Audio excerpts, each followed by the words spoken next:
அதனால் ஓவியம் அப்படிங்கிறது வந்து இன்றைய இளைய தலைமுறையில் மருது அளவுக்கு ஓவியத்தை அரசியலாக சமூகத்தினுடைய வரலாறோடு சமகால அரசியல் நிகழ்வோடு இங்கே இருக்கக்கூடிய பல்வேறு ஆளுமைகளினுடைய அரசியலோடு இணைத்து பேசக்கூடியவர் நான் பார்த்ததில்லை.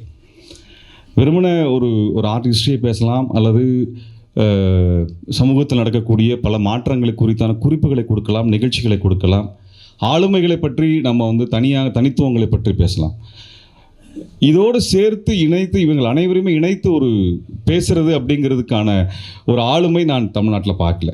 மேபி நான் சந்தித்த ஆட்களுடைய இடத்துல வச்சு பார்த்தால் கூட அது ரொம்ப முக்கியமானதாக நான் வந்து பார்க்குறேன். ஒரு நெரேஷன் வந்து ஒரு நெரேட்டிவ் வந்து தொகுத்து பார்ப்பதற்கு அது ஒரு ஓவியனுக்கு தான் அது கிடைக்கும் என்று நான் உறுதியாக நம்புகின்றேன். என்னுடைய நம்பிக்கை தவறானது கூட இருக்கலாம். ஆனால் ஓவியனால் நுணுக்கமாக ஆழமாக ஒரு மனிதர்களை பார்க்க முடிகிறது, வரலாறை பார்க்க முடிகிறது, சமூகத்தை புரிந்து கொள்ள முடிகிறது.